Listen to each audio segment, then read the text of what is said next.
কোথাও গিয়ে আজকে দি মেগাস্টার শাকিব খান এমন একটা স্টেটমেন্ট রেখেছেন বা এমন একটা পোস্ট দেখলাম তিনি পোস্ট করেছেন।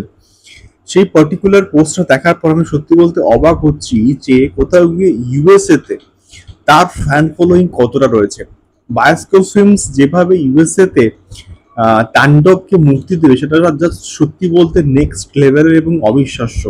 এবং তার সঙ্গে সঙ্গে ইটালিতে কিন্তু একটা স্পেশাল শো কিন্তু অ্যারেঞ্জমেন্ট করা হচ্ছে এবং সেটাকে নিয়েও কিন্তু এই ভিডিওর মধ্যে কথা হবে। হ্যালো গাইস, আমি Deep and welcome back to my channel Deep exclusive. So এখন আমি এই ভিডিওতে বেসিক্যালি অনেকগুলো বিষয়কে নিয়ে কথা বলতে এসেছি। তো ভিডিওটা প্লিজ তোমরা শেষ অবধি দেখো এবং নতুন হলে অবশ্যই অবশ্যই কিন্তু সাবস্ক্রাইব করে আমাদের সঙ্গে থাকো। তো বিষয়টা হচ্ছে আজকে দেখলাম দি মেগাস্টার শাকিব খান স্বয়ং তার অফিসিয়াল ফেসবুক পেজে কিন্তু তাণ্ডব সংক্রান্ত একটা পোস্ট করেছেন এবং তিনি ইউএসএ অর্থাৎ ইউনাইটেড স্টেটস অফ আমেরিকা সেখানে তাণ্ডবের একটা কিন্তু হল লিস্ট শেয়ার করেছেন এবং সেই হল লিস্টের সঙ্গে সঙ্গে কিন্তু তিনি ইতালিতে একটা কিন্তু স্পেশাল শো যে অ্যারেঞ্জমেন্ট করা হচ্ছে সেটা তার কিন্তু একটা ডেট কিন্তু তিনি এখানে বলেছেন এবং ওটা হচ্ছে 16 জুন। এবং ইটালিতে আমরা কিন্তু কোথাও গিয়ে দেখে এসেছি যে কিভাবে জনসমুদ্র কিন্তু হয়েছিল বরবাদের সময়। অর্থাৎ বরবাদের ক্ষেত্রে আমরা কিন্তু আমি ভিডিও কিন্তু করেছিলাম যে কিভাবে মানুষ জাস্ট ওয়েট করেছিল এই পার্টিকুলার প্রজেক্টটাকে দেখার জন্য।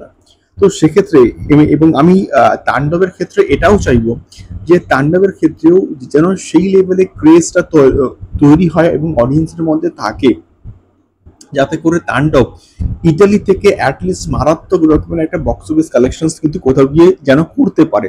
এটা আমি সত্যি বলতে মন থেকে চাই। এবং তার সঙ্গে সঙ্গে ইউএসএ যে হল লিস্টটাকে শেয়ার করা হয়েছে সেখানে আমি মোটামুটি কাউন্ট করছিলাম একটুখানি, মোটামুটি 19 থেকে 20টা জায়গা থেকে তো কোথাও গিয়ে তাণ্ডব মুক্তি পাচ্ছে। তো সেখানে এতগুলো করে শো দেওয়া হচ্ছে, তার মানে আই থিঙ্ক সেখানে তাণ্ডবের চাহিদা কিন্তু হিউজ হিউজ পরিমাণে কিন্তু রয়েছে এবং সেই জন্য হয়তো কোথাও গিয়ে তাণ্ডবকে এত এত পরিমাণে কিন্তু শো দেওয়া হচ্ছে। এবং প্রিভিয়াসলি বরবাদ বলি বা তুফান বলি বা দরদ বলি, প্রত্যেকটা সিনেমা ইউএসএ বেস থেকে যে কি লেভেলে বক্স অফিস কালেকশন করেছে এটা আমরা প্রত্যেকেই কিন্তু কোথাও গিয়ে জানি। তো সেই জায়গা থেকে বিচার করলে আমার মনে হয় যে এটা একটা সত্যি বলতে দারুণ একটা খবর যে ইউএসএ তে তাণ্ডব এত বড় লার্জ স্কেলে কিন্তু কোথাও কেউ মুক্তি পাচ্ছে।